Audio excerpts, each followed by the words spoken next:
kita membaca banyak pernyataan-pernyataan dari pencipta-pencipta lagu yang menginginkan untuk melakukan direct licensing. Sebagaimana dikatakan Pak Bernard tadi, itu ilegal. Itu jelas kan? Karena undang-undang yang ada sampai saat ini adalah harus melalui LMK dan KN. Nah, kalau inginkan demikian, silakan saja. Ada pengujian di MK, ya, ada usulan RDPU ke DPR sana, ya, usulan ke pemerintah untuk merevisi undang-undang itu sesuai dengan keinginan. Tapi sampai saat ini itu tidak dibenarkan melakukan pemungutan secara langsung. Nah, sedangkan yang dimaksudkan dengan pemberian secara langsung itu kepada tendang ya tadi ya, oleh siapa tadi tuh? Jadi penciptanya, si penyanyinya memberikan langsung kepada pencipta. Andre Stinky. Itu bukan royalti. Itu adalah pemberian etikat baik, begitu saja. Ahmad Dhani memberikan kepada siapa? Itu goodwill, itu bukan royalti. Jadi kalau misalnya penyanyi memberikan kepada penciptanya sejumlah uang, ya, kemudian menyatakan, oh dengan demikian dia sudah membayar royalti. Oh tidak, LMKN tetap akan menagih pembayaran royalti kepada promotornya. Sebab yang diharuskan membayar royalti itu adalah promotor. Jadi dalam satu konser itu, kalau penyanyi itu dibayar adalah profesinya sebagai penyanyi. Royalti itu adalah pembayaran terhadap karya cipta si pencipta. Tapi hukum mengatur jangan lu minta-minta langsung, harus melalui LMKN. Kalau minta-minta langsung itu tidak ada, itu bisa nanti akan merepotkan sendiri karena kan seluruh tempat di sana dinyanyikan, jadi harus ada lembaga pelatihan. Dan di seluruhnya kayak gitu, itu ada CMO. Kalau ada direct licensing terbatas itu di Amerika itu dengan sistem, itu baru dimulai itu di Amerika. Gitu. Dan itu seluruh dunia yang lain itu CMO melalui CMO. Nah jadi saya jawab itu secara itu. Selebihnya mungkin bisa Pak Bernard yang menjawab. Ya. Tadi pertanyaan yang terkait dengan tindakan hukum apa yang kira dilakukan untuk yang melakukan hal itu? Iya. Nah jadi undang-undang itu di pasal 23 dan di pasal 87 dan di pasal 9 itu ada 3 poin. Pasal 9 itu pemerintah melalui undang-undang melindungi pencipta. Pencipta mempunyai hak ini. Kemudian lagu karya ciptaan itu juga masuk di dalam industri musik, itu kan tentu dinyanyikan.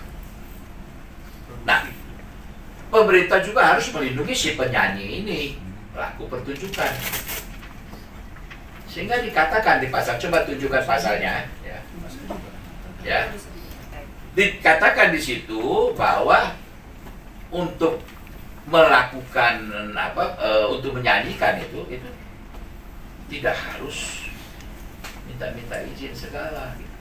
Ditunjukkan pasal 23 dan pasal 4. Kemudian pemerintah juga harus melindungi pengguna, promotor, pemilik kafe.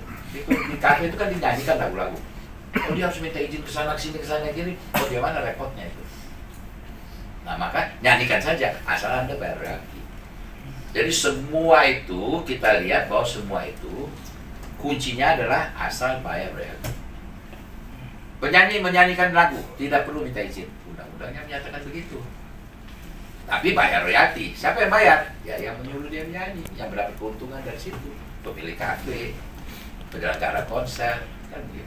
Kalau diancam untuk terus penyelenggara konsernya itu dilindungi juga. Waktu Anda menyelenggarakan konser, lagu dia nyanyikan ini, Tidak perlu minta izin, tapi asal Anda bayar royalti. Jadi kuncinya bayar royalti. Lalu membayar royalti itu untuk apa? Untuk dikasih kepada si pencipta. Jadi pencipta itu akan mendapatkan haknya gitu, tapi melalui mekanisme itu yang diatur undang-undang. Kalau ada ancaman dilaporkan ke polisi karena tidak ada izin gimana Pak? Yang mana tidak? Kayak apa tadi kan sempat terancam akan mana sampai sekarang nggak ada laporan? Akan laporkan. Sampai sekarang nggak ada yang laporan. Ya kalau ada ancaman seperti itu, ya bilang wah Anda mengancam, lapor pasal pengancaman penyanyi itu. LMKN siap melindungi penyanyinya. Oh, LMKN siap melakukan pendampingan asal bayar royalti ya penyelenggaranya. Kita siap bersama-sama nanti menjadi. Nah jadi kita bisa menunggu apakah ada penyanyi yang waktu dilarang, diancam, misalnya gitu, kemudian berbalik menggugat, ya, menyatakan bahwa saya nama baik jadi rusak, ya. Saya punya kesempatan untuk ini menjadi promotor, menjadi tidak menggunakan saya lagi, saya kehilangan, ya, keuntungan yang bisa didapatkan dari profesi saya. Itu bisa saja berbalik setiap saat. Tinggal penyanyi aja.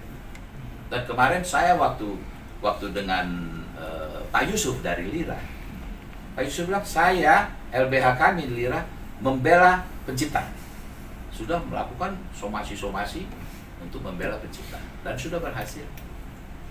Tapi saya juga siap untuk membela penyanyi-penyanyi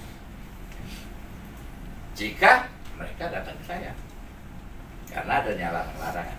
Tapi syaratnya yaitu penyanyi itu harus memastikan bahwa promotornya, penyelenggaranya itu bayar. Nah, jadi bayangkan kalau semua penyanyi itu mensyaratkan, yuk pakai saya menyanyi, saya baru mau kalau royalti dibayar dulu. Kalau tidak, saya tidak naik panggung. Nah, dengan demikian, semua promotor mau gak mau harus bayar, kan begitu. Tapi ini penyanyi-penyanyi ini, ada penyanyi yang merangkap pencipta, kan gitu. Waktu sebagai pencipta, wah, kan begitu. Ribut. Tetapi waktu menyanyi tidak mau menyuruh promotor bayar. Kan harusnya gitu. Saya sebagai penyanyi, saya konsekuen, you harus bayar royalti penyelenggara. Kalau tidak, saya tidak nyanyi. Kalau tidak, kontrak saya, kan gitu. Nah, tidak mau, karena wah kehilangan fee dong nanti kalau ya, kan gitu. Nah, kalau ini tidak mau, tapi wah ini tidak dapat royalti, ya nggak dapat royalti karena promotornya tidak mau bayar.